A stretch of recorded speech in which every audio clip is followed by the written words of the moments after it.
보실 하나님 말씀은 구약 성경 여호수아 3장, 구약 성경 여호수아 3장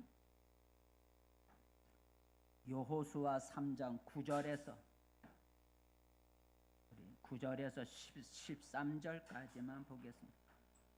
나중에 또 읽을 거니까요. 성경 부분이 좀 기니까 여호수아 3장 9절에서 13절까지 한 목소리를 같이 읽겠습니다.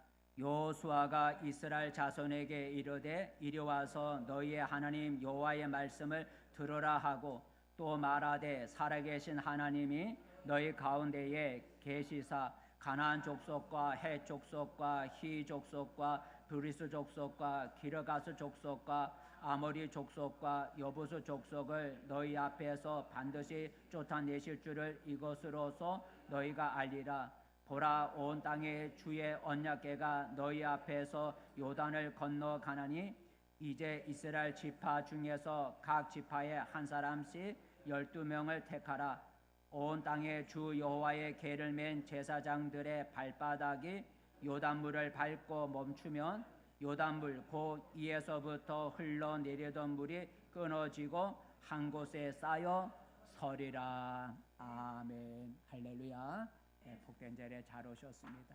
오늘도 함께 하신 하나님이 우리의 몸과 마음을 어루만져 주시고 또 치료해 주시는 은혜가 있기를 축복합니다. 오늘 설교 제목은 순종의 발을 내디딜 때, 같이 읽어봅시다. 시작. 순종의 발을 내디딜 때라는 발바닥. 오늘 성경 보면은 발바닥이란 말이 나오지만 줄여서 발을 내디딜 때라는, 한번 읽어볼까요? 마지막 13절, 오늘 우리가 읽은 13절 말씀. 시작. 온 땅에 주 여호와의 궤를 맨 제사장들의 발바닥이 요단물을 밟고 멈추면 요단물 곧 이에서부터 흘러내리던 물이 끊어지고 한 곳에 쌓여 서리라. 발바닥이라는 발. 하나님은 하나님의 궤, 우리가 언약궤라고도 하고 법궤라고도 하는 하나님의 법궤를 맨 제사장들의 발바닥, 그 발이 요단강 물을 밟고 거기 서 있으면 어떤 일이 일어나리라고 하셨냐면 흐르던 요단 강물이 멈춘다는 거죠. 흘러가는 요단 강물에 제사장들이 발바닥을 갖다 발을 집어넣고 멈추면, 서 있으면 흐르던 물이 멈춰서 저 위에서 물이 서서 흐르지 않게 된다는, 댐이 생긴다는 거죠. 그 약속하신 하나님 말씀대로 요단강 물이 끊어지게 되었고, 그래서 이스라엘 백성들은 강물이 끊어지니까 마른 땅이 되어서 그래서 강을 건너갈 수 있게 되었다라는 것인데, 17절 말씀. 자, 요단강이 멈춰서 이제 물이 말랐으니까 그 마른 땅을 이스라엘 백성이 건너갔다는 것인데, 17절 말씀 시작. 여호와의 언약궤를 맨 제사장들은 요단 가운데 마른 땅에 굳게 섰고 그 모든 백성이 요단을 건너기를 마칠 때까지 모든 이스라엘은 그 마른 땅으로 건너갔더라. 여기서 마른 땅은 요단 강이 말라서 물이 다 흘러 멈추고 물이 흘러 빠졌기 때문에 그 물이 없는 그 마른 땅을 건너갔다라는 얘기입니다. 우리가 믿는 전능하신 하나님은 항상 살아계시기 때문에 하나님의 기적은 지금도 일어난다라는 것. 따라, 하나님의 기적은 지금도 일어난다. 예. 하나님의 기적은 지금도 일어나는데 그냥 일어나는 것이 아니다라는 거죠. 내가 가만히 쉽게 말하면 누워 있는데 하나님의 기적이 일어날 리는 없는 것이죠. 우리의 믿음의 행동이 필요하다라는 거죠. 하나님의 기적을 우리가 맛보려면 믿음의 행동이 필요하다는 거예요. 믿음의 행동이란 무엇이냐? 하나님이 명령하시고 지시하신 말씀을 믿고 그리고 그 말씀에 대해서 순종의 발걸음을 내디딜 때에 우리가 생각하지 못한 기적이 일어난다라는 거죠. 하나님의 명령과 지시에 그 말씀에 우리가 순종하는 발걸음을 내디딜 때에 기적이 일어난다는 거죠. 반면에 하나님의 말씀을 의심해서 그 말씀에 순종하는 발걸음을 내가 내딛지 않으면 기적은 일어나지 않는다라는 거죠. 그래서 이 시간에는 하나님 말씀에 순종해서 순종의 발걸음을 내딛었을 때에 기적이 일어난 사건들을 몇 가지 생각해 보려고 합니다. 첫 번째, 순종의 발걸음을 내딛었을 때 일어난 기적 중에 첫 번째가 읽어봅시다. 시작. 요단강 물이 멈추다라는 거예요. 오늘 우리가 읽은 성경 말씀의 내용입니다.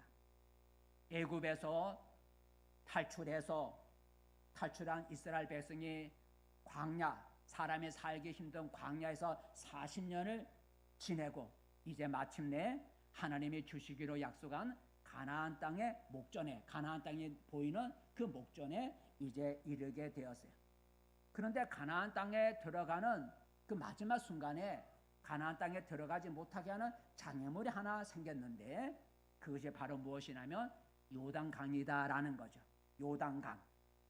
그리고 그때는 이스라엘 백성이 이제 요단강 앞에 왔는데 그 요단강을 건너가야 가나안 땅인데 그 요단강이 장애물이 되었는데 그때는 물이 줄어든 때가 아니고 물이 범람하는 때, 물이 범람하는 때라는 거죠. 15절 말씀 읽어볼까요? 물이 얼마나 많은 때인지 15절 말씀 앞에만 15절 시작. 요단이 곡지 거두는 시기에는 항상 언덕에 넘치더라라는 거예요. 그러니까 물이 줄어서 뭐 강바닥에 조금 있는 게 아니라 물이 넘쳐서 언덕에 넘치도록 물이 굉장히 많은 그때에 이스라엘 백성이 요단강가에 이르렀다는 거죠. 근데 그 강을 건너가려니까 물이 언덕까지 넘치는 그런 때였다라는 거죠. 이스라엘 백성의 수는 남녀노소를 포함해서 거의 200만이나 거의 된다고 그러죠. 그리고 사람만 있는 것이 아니고 짐승떼도 많이 있었다는 거예요. 그리고 언덕에 넘치는 요단강이니 사람이나 짐승이나 그 요단강을 건너기가 무척 힘들었다라는 거죠. 그렇다고 배를 만들 수도 없는 것이고 또 요단강 물이 줄어들 때까지 몇 개월 동안 기다릴 수도 없는 그런 상황이었어요. 요단강을 건너갈 수 있는 방법이 그때 없었다라는 거죠. 그런데 놀라운 일이 일어난 거예요. 갑자기 요단강 흐르던 요단 강물이 흐르기를 멈추니까 마른 땅이 되어 백성들이 건너가게 되었다라는 거죠. 16절 말씀 읽어볼까요? 16절. 자, 흐르던 물이 끊어지는 얘기입니다. 16절 시작. 곧 이에서부터 흘러내리던 물이 그쳐서 사르단에 가까운 매우 멀리 있는 아담 성읍 변두리에 일어나 한 곳에 쌓이고 아라바의 바다 여매로 향하여 흘러가는 물은 온전히 끊어지매 백성이 여리고 앞으로 바로 건널세라.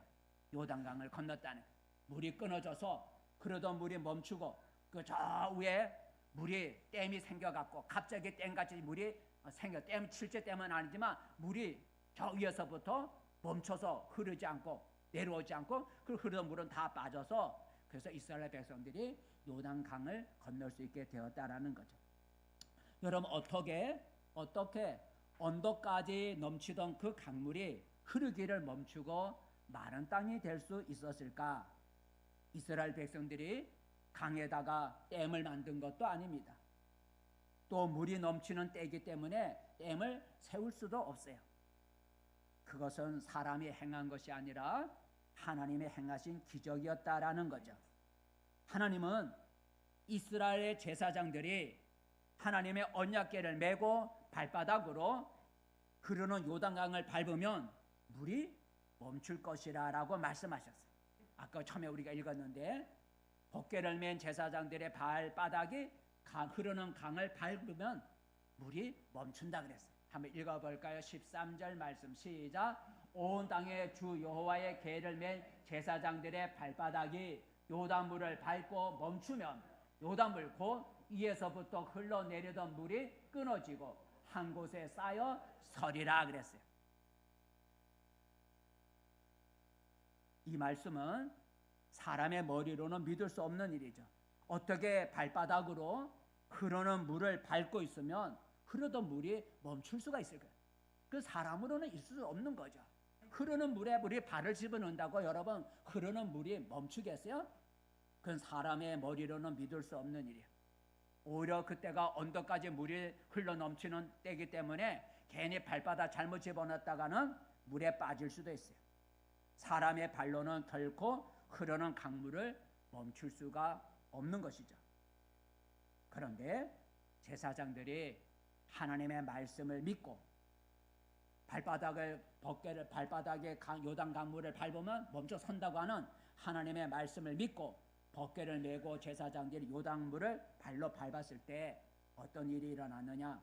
언덕까지 흘러 넘치던 물이 흐르기를 멈췄다라는 거죠. 멈췄다. 한번 우리 그림을 먼저 볼까요? 이렇게 여러분 그림을 보고 한번 우리가 더 이해하는 게 쉽겠네요. 요거 하나만 제가 봤어요. 저 앞에 요단강을 건너가야 가나안 땅인데, 자 이스라엘 백성들이 저렇게 여기 보니까 군대가 200만이나 썼네요. 200만 명. 그리고 세 지파 이렇게 싸고 있고 맨 앞에 벗개를 맨 언약계 벗개를 맨 제사장들이 요단강에 가서 발바닥을 요단강을 밟고 있으면 저기서부터 흐르던 물이 멈춘다는 거예요. 그리고 그 밑으로 건너가라라는 거죠. 근데 이걸 사람의 생각으로는 믿을 수가 없다는 거죠. 어떻게 흐르던 물에 사람이 발바닥을 밟는다고 물이 멈출 수가 있겠어요? 그런데 이스라엘 제사장들이 그 하나님의 말씀을 믿고 제사장들이 그 발바닥을 가지고 요단강을 밟으니까 흐르던 물이 멈췄다라는 거죠. 멈춰서 저 상류 쪽에 물이 서서 흐르던 물이 마치 댐이 세워진 같이 물이 서서 더 이상 거기서 물이 쌓이고 물이 흘러내리지 않았다는 거예요. 그래서 땅이 말라서 이스라엘 백성들이 건너갈 수가 있었다는 거죠. 여러분, 하나님은 흐르던 요단 강물을 멈추고 그 요단 강을 마른 땅으로 만들어 놓고 마른 땅으로 만들어 놓고 그리고 이스라엘 백성을 기다리지 않았다는 거죠. 요단강을 건너가야 약속의 땅 가나안 땅인데 하나님이 요단 강물이 흐르는 걸 멈추고 요단 강을 마르게 해놓고 그리고 이스라엘 백성들을 기다리고 있었던 게 아니다라는 거죠.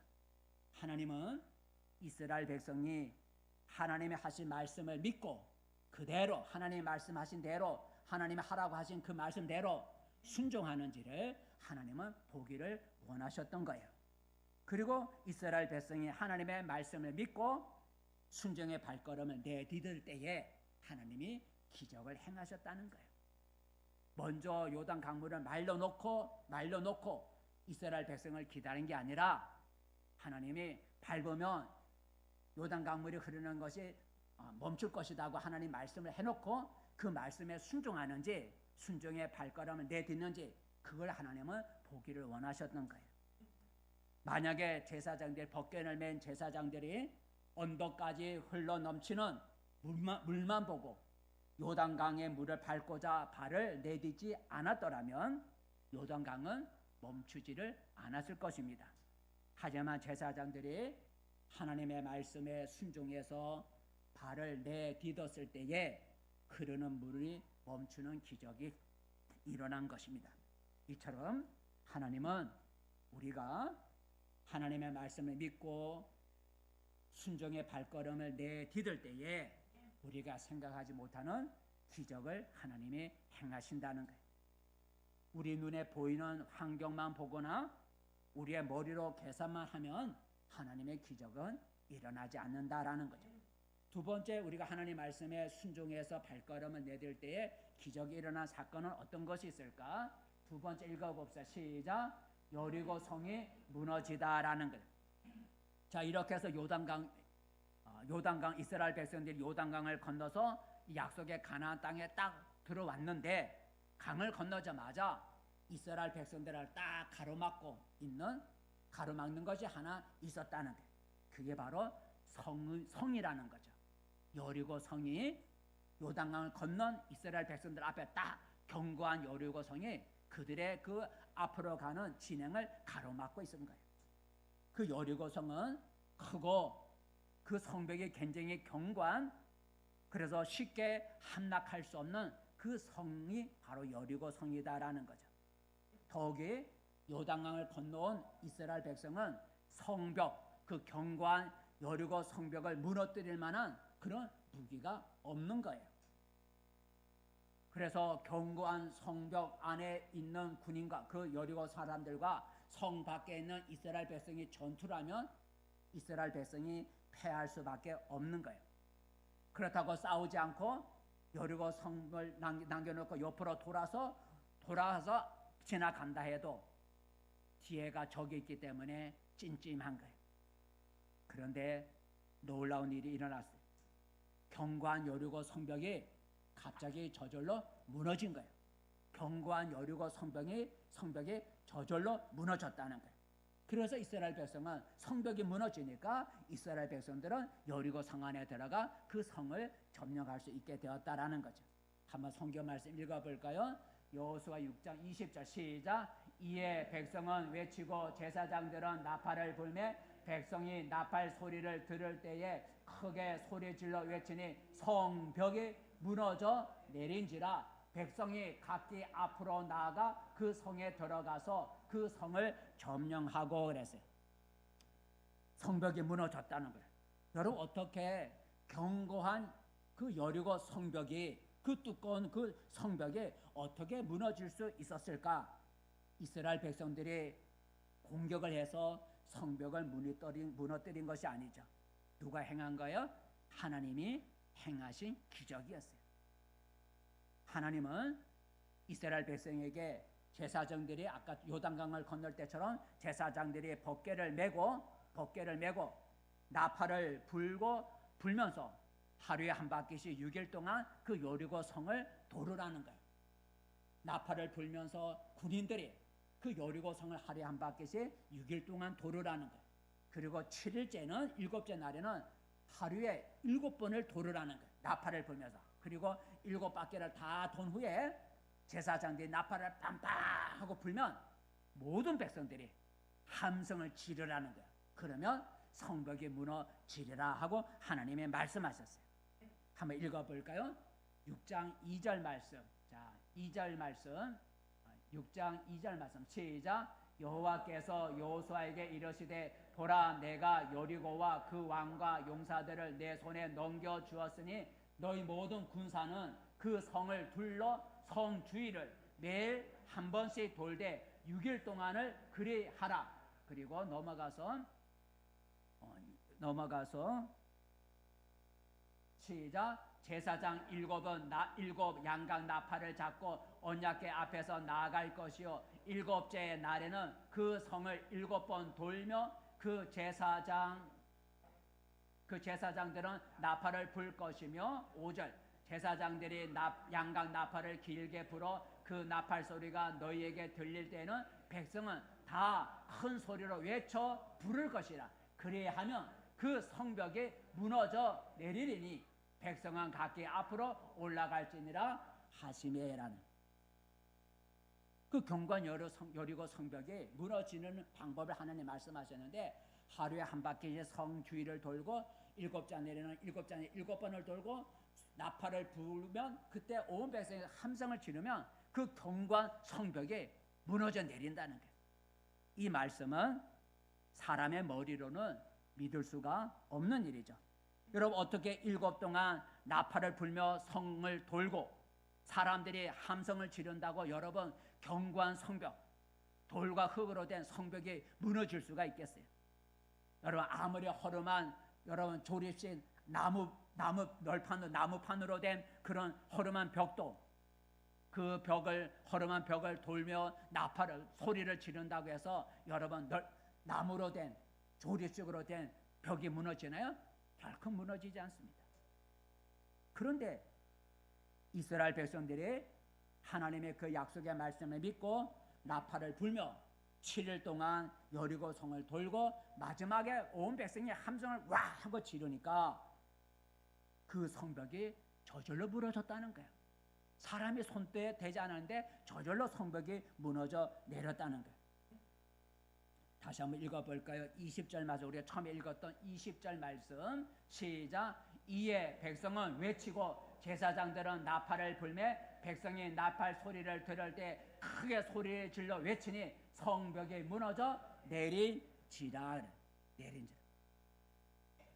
여러분, 하나님은 경관 여리고 성벽을 무너뜨려 놓고 아까 요단강처럼 하나님은 이스라엘 백성을 위해서 경관 여리고 성벽을 무너뜨려 놓고 이스라엘 백성을 기다린 것이 아니다라는 거죠. 하나님은 이스라엘 백성들이 하나님의 말씀을 믿고 그대로 순종하는지를 보기를 원한 거예요. 성벽을 무너뜨려 놓고 기다린 게 아니라 이스라엘 백성들에게 성을 돌고 나팔을 불 때 함성을 지르며 무너져 내리라고 하나님 말씀하셨는데 그 말씀에 그대로 순종하는지를 하나님은 보기를 원하셨던 거예요.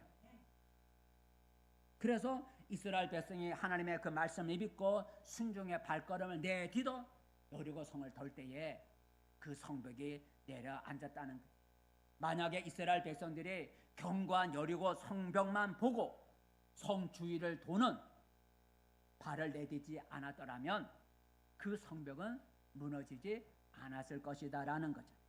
하지만 그들이 하나님 말씀에 순종하여 발을 내딛었더니 성벽이 무너지는 기적이 일어났다는 겁니다. 이처럼 하나님은 우리가 하나님의 말씀을 믿고 순종의 발걸음을 내디딜 때에 생각하지 않은 기적이 일어난다는 거예요. 우리 눈에 보이는 환경만 보거나 머리로 계산만 하면 기적은 일어나지 않는다라는 것이죠. 또 우리가 순종의 발걸음을 내딜 때 일어난 기적은 또 어떤 것이 있을까? 세 번째 한번 순종의 발걸음을 내딜 때 일어난 기적. 세 번째 읽어봅시다. 시작. 물고기가 잡히다라는 것. 순종할 때 순종의 발걸음을 내딛었더니 물고기가 잡혔다는 얘기예요. 어느 날 하나님의 아들 예수님이 게네사렛 호수, 그 우리가 알고 있는 갈릴리 호수에 예수님이 찾아왔어요. 그러자 많은 사람들이 예수님의 말씀을 듣기 위해서 그 게네사렛, 그 갈릴리 호수에 오신 예수님의 말씀을 듣기 위해서 많은 사람들이 그 갈릴리 호수에 모여들었어요. 한번 읽어볼까요?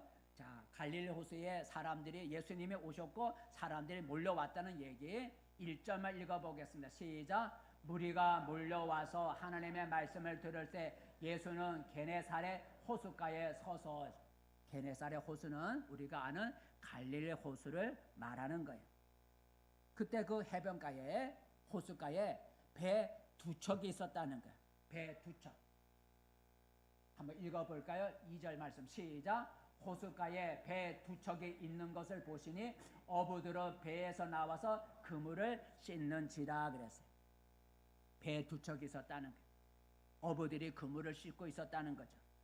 아마 그 어부들은 밤새 그 게네사렛, 그 갈릴리 호수에서 밤새 그물을 내려 고기를 잡다가 날이 이제 밝아지니까 집으로 돌아가기 위해서 해변가에 나와서 그물을 정리하고 있었다는 거예요. 그런데 그 갈릴리 호수가에 나타나신 예수님이 두 배 중에 시몬이라고 하는, 우리가 알고 있는 베드로라고 하는 시몬의 배에 타셨다는 거예요. 왜냐하면 배 위에 앉으면 해변가에 모여든 사람들에게 말씀을 전하기가 더 좋은 것이죠. 해변가에 배를 타고 좀 육지에서 좀 떨어져서 그리고 해변가에 모여든 사람들에게 말씀을 전하기가 훨씬 좋기 때문에 예수님이 두 배 중에 시몬이라고 하는 베드로의 배에 올라타셨어요. 한번 읽어볼까요? 3절 말씀 시작. 예수께서 한 배에 오르시니 그 배는 시몬의 배라 육지에서 조금 떼기를 청하시고 앉으사 배에서 무리를 가르치시더니 이랬어요. 자, 예수님이 배에 앉아서 사람들의 모여든 사람들에게 쉽게 말하면 말씀을 가르치고 설교를 하시고 그 모든 말씀을 마치신 후에 예수님이 자기에게 배를 빌려준 베드로에게 다시 가서 고기를 잡으라고 예수님이 말씀하셨어요. 한번 읽어볼까요? 4절 말씀. 예수님이 베드로에게 무슨 말씀하셨는지 4절 말씀 시작. 말씀을 마치시고 시몬에게 이르시되 깊은 데로 가서 그물을 내려 고기를 잡으라 그랬어요. 예수님은 왜 베드로에게 다시 가서 고기를 잡으라고 하셨을까? 예수님은 베드로가 밤새 그물을 내려 고기를 잡았지만 고기를 잡지 못한 것을 아셨다는 거죠. 만약 베드로가 고기를 잡았더라면 고기를 잡으라고 말할 필요가 없었겠죠. 하지만 베드로가 고기를 못 잡은 걸 예수님이 아셨기 때문에 다시 가서 그물을 내려 고기를 잡으라고 말씀하신 거예요. 베드로가 고기를 잡지 못한 것을 베드로가 자기 입으로 고백을 하는데 한번 읽어볼까요? 고기를 못 잡았다고 고백을 하는 거예요. 5절 말씀 앞에 읽어볼까요? 시작. 시몬이 대답하여 이르되 선생님 우리들이 밤이 새도록 수고하였으되 잡은 것이 없지만은 잡은 게 없다는 거예요. 그래서 예수님이 말씀이 끝나자 베드로에게 가서 다시 그물을 내려 고기를 잡으라 그랬어요. 그랬더니 놀라운 일이 일어난 거예요. 베드로가 다시 가서 그물을 내렸는데 얼마나 많은 고기가 잡혔는지 한번 읽어볼까요? 그물이 찢어질 만큼 2배를 채울 만큼 한 번의 그물에 그런 많은 고기가 잡히게 되었는데 6절 말씀 시작. 그렇게 하니 고기를 잡은 것이 심히 많아 그물이 찢어지는지라. 7절 말씀 이에 다른 배에 있는 동물들에게 손짓하여 와서 도와달라 하니 그들이 와서 2배의 체험에 잠기게 되었더라라는, 그물이 찢어졌다라는, 찢어질 정도로. 요새 그물은 찢어지지 않지만 옛날에는 나이론 그물이 아니니까 천으로 된 그물이니까 찢어질 수가 있는 거예요. 그러니까 그물이 막 찢어질 정도로. 그리고 너무 고기가 많아갖고 들어 올릴 수가 없어서 다른 배를 불러서 2배를 채울 만큼 고기가 많이 잡혔다는 거예요. 어떻게 베드로가 그렇게 많은 물고기를 한 번에 잡을 수가 있었을까? 베드로의 어부 실력으로 잡은 게 아니죠. 베드로는 사실 지난 밤에 고기를 한 마리도 고기를 잡지 못한 실패했던 사람이었어요. 근데 그래서 이제 빈손으로 집에 돌아가려고 그물을 정리했던 베드로였어요. 그런데 베드로가 이렇게 많은 물고기를 잡게 된 것은 자기의 실력이 아니라 예수님 말씀 때문이었다라는 거죠. 예수님 말씀 때문에. 예수님이 베드로에게 무슨 말을 했어요? 가서 다시 깊은 데로 가서 그물을 내려 고기를 잡으라 그랬어요. 그 예수님 말씀 때문에 고기를 잡은 거예요. 사실 이 말씀, 깊은 데로 가서 그물을 내려 고기를 잡으라고 한 이 말씀은 어부인 베드로가 받아들이기 어려운 말이었어요. 왜냐하면 지금 시간, 이 아침 시간대는 고기가 잡히지 않는 시간대인 걸 베드로는 잘 알고 있었어요. 만약 지금 아침 시간에 고기가 잡힌다고 하는 걸 안다면 베드로가 그물을 씻을 리가 없는 거죠. 이 시간에 고기가 잡히는 시간인데 왜 그물을 씻겠어요? 그러니 지금 시간에는 고기가 잡히지 않는 걸 어부인 베드로는 잘 알고 있었기 때문에 아침 시간에 고기 잡는 걸 포기하고 있었어요. 근데 예수님이 지금 가서 고기를 잡으라는 거예요. 그리고 지금 자기에게 가서 고기를 잡으라고 말씀하신 그 예수님은 직업이 어부가 아니라 목수였다는 거죠. 목수가 어부인 자기에게 지금 가서 고기를 잡으라 하니 그 말을 받아들이기가 참 어려웠다는 거죠. 하지만 베드로는 예수님의 말씀에 순종했어요. 지금 가서 그물을 내려 고기를 잡으라고 하는 그 말에 베드로가 순종을 했다는 거예요. 그래서 한번 읽어볼까요? 다시 한번 5절 말씀 시작. 시몬이 대답하여 이르되 선생님 우리들이 밤이 새도록 수고하였으되 잡은 것이 없지만은 말씀에 의지하여 내가 그물을 내리리다. 그리고 다시 가서 그물을 내렸더니 그물이 찢어질 만큼 2배를 채울 만큼 고기가 많이 잡혔다라는 거죠.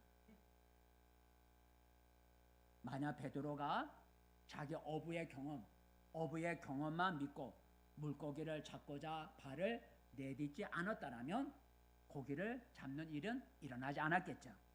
하지만 베드로가 그물을 내려 고기를 잡으라고 하는 예수님의 말씀에 순종해서 발을 내딛었을 때에 엄청난 물고기를 잡는 기적이 일어났다라는 거죠. 이처럼 하나님은 우리가 하나님의 말씀을 믿고 그리고 그 말씀에 대한 순종의 발걸음을 내딛을 때에 우리가 생각하지 못한 기적을 하나님이 행하신다라는 거죠. 눈에 보이는 환경만 보고 머리로만 계산하면 기적은 일어나지 않는다라는 거예요. 마지막 하나도 우리가 순종의 발을 내디딜 때에 기적이 일어나는 사건 또 하나만 마지막으로 볼까요? 읽어봅시다. 시작. 포도주로 바뀌다라는 거예요. 이스라엘의 가나라고 하는 작은 마을이 있었는데 그 가나라는 마을에 혼인식이 있었다라는 거예요. 본래 결혼식이 있었다는 거예요. 그래서 그 결혼식에 예수님과 예수님의 제자들도 초청을 받아 그곳에 갔고 그곳에 그의 어머니도 그곳에 갔다는 거예요. 한번 읽어볼까요? 요한복음 2장 말씀 1절 시작. 사흘째 되던 날 갈릴리 가나에 혼례가 있어 예수님의 어머니도 거기 계시고 예수와 그 제자들도 혼례의 청함을 받았더니 그랬어요. 이스라엘의 결혼잔치는 우리들처럼 하루 만에 끝나는 것이 아니고 보통 며칠 동안 결혼식이 계속 된다는 거예요. 손님들을 며칠 동안 계속 접대를 한다는 거죠. 그러다 보니 문제가 생겨났어요. 하루가 아니라 여러 날 동안 계속 손님들을 이렇게 대접을 해야 되는데 이렇게 여러 날 동안 이렇게 결혼식을 하다 보니까 문제가 생겼는데 손님들에게 접대할 음료수인 뭐가 떨어진 거예요? 포도주가 떨어진 거예요. 사람들이 오면은 음료수를 대접해야 되잖아요. 근데 지금 같은 음료수가 있는 게 아니잖아요. 그래서 오는 손님들에게 음료수인 포도주를 대접해야 되는데 그 포도주가 떨어졌다라는 거예요. 예상외로 사람들이 많이 왔던지 아니면 여러 날 동안 잔치가 계속되는 바람에 준비된 포도주가 떨어진 거예요. 그래서 3절 말씀 읽어볼까요? 시작. 포도주가 떨어진지라 예수의 어머니가 예수에게 이르되 저들에게 포도주가 없다니 포도주가 떨어지는 문제가 생겼어요. 그러자 결혼집에 비상이 걸렸죠. 손님들에게 음료수인 포도주를 대접해야 되는데 포도주가 떨어졌으니 그 손님들의 마실 물이 없잖아요. 마실 그 음료가 없잖아요. 그래서 그 결혼집에 비상이 걸렸어요. 그래서 그 사실을 알고 예수님의 어머니가 예수님께 와서 이 집에 포도주가 떨어졌으니 어떻게 하면 좋겠나 하고 예수님께 말을 한 거예요. 근데 포도가 떨어진 그 집에 놀라운 일이 났어요. 포도주가 떨어진 그 집에 맛 좋은 포도주가 넘치게 생겨나는 일이 생겨요. 포도주가 떨어진 그 집에 맛있는 포도주가 넘치도록 넘치게 되는 그런 일이 일어났어요. 어떻게 포도주를 마련할 수 있었을까? 포도주가 지금 떨어져서 비상이 걸렸는데 포도주가 갑자기 넘쳐나게 되었다는 거예요. 어떻게 포도주를 마련할 수 있었을까? 그 잔치집에 하인들이 이집 저집 이웃집을 돌아다니면서 포도주를 빌려와서 포도주가 넘치게 되었을까요? 아니죠. 이 포도주가 넘치게 된 것은 예수님의 말씀 때문이었다는 거죠. 예수님의 말씀. 그럼 예수님이 어떤 말씀하셨을까? 그 집 잔치집의 하인들에게 예수님이 어떤 말씀하셨는데 어떤 말씀하셨을까? 한번 읽어볼까요? 자, 6절 말씀 시작. 거기에 유대인의 정결 예식을 따라 두세 통 드는 돌항아리 6이 놓였는지라 예수께서 그들에게 이르시되 항아리에 물을 채우라 하신즉 아기까지 채우니 이랬어요. 하인들에게 말한 거예요.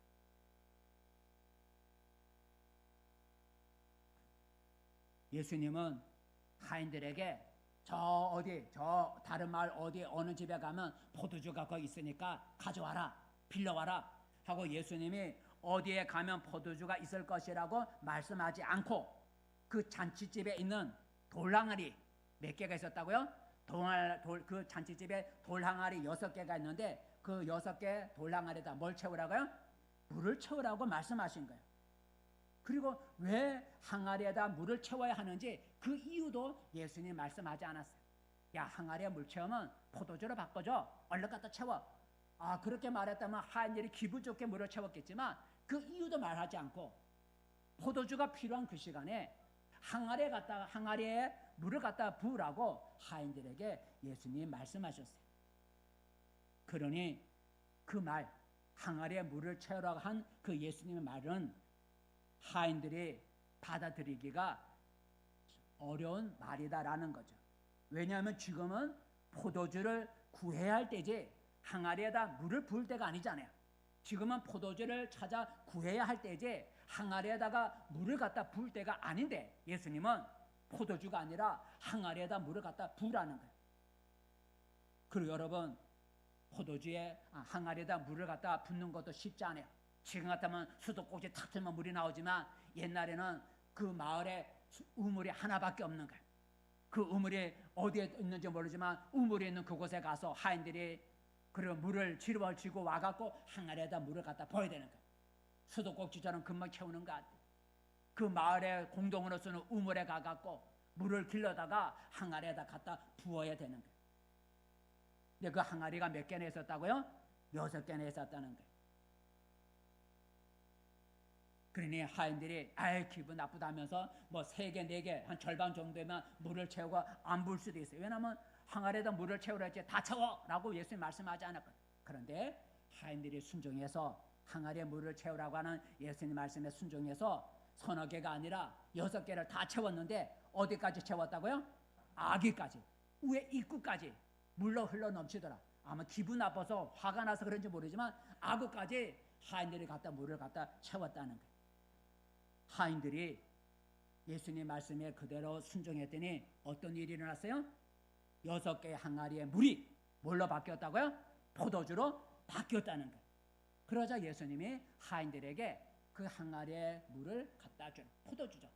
포도주로 바뀐 그 항아리의 포도주를 그 잔치를 주관하는 연회장에게 갖다 주래서 하인들이 갖다 주었다는 얘기가 자 8절인데 8절 말씀 읽어볼까요? 시작. 이제는 떠서 연회장에게 갖다 주라 하심에 갖다 주었더니 9절 말씀 갖다 주었더니 9절 시작.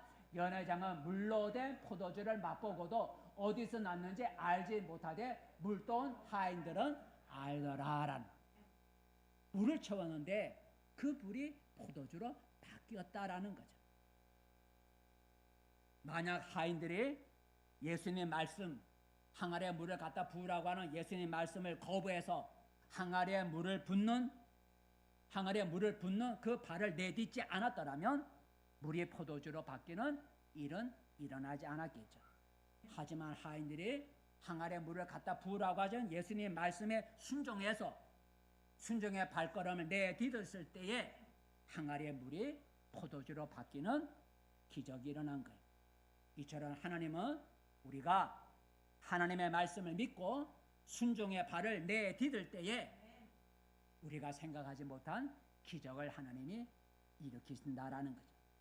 눈에 보이는 환경만 보거나 머리로만 계산하면 기적은 일어나지 않는다라는 것을 4가지 사건을 통해서 알 수가 있습니다. 말씀을 맺습니다. 성도 여러분, 하나님의 기적은 지금도 일어나고 있습니다. 왜냐하면 전능하신 하나님은 어제나 오늘이나 항상 살아계시기 때문이죠. 그러기에 오늘도 우리는 하나님의 기적을 체험할 수가 있습니다. 하나님의 기적은 어떻게 체험할 수 있다고요? 기적은 하나님이 하신 말씀을 믿고 온전히 순종의 발을 내딛을 때에 기적은 일어나는 거예요. 내가 가만히 있고 발걸음을 내딛지도 않고 가만히 있으면 기적은 일어나지 않는 거예요. 내가 하나님의 말씀, 하나님 하신 말씀에, 하나님의 지시에, 하나님의 명령에 내가 온전히 순종의 발을 내딛을 때에 기적은 일어나는 거예요.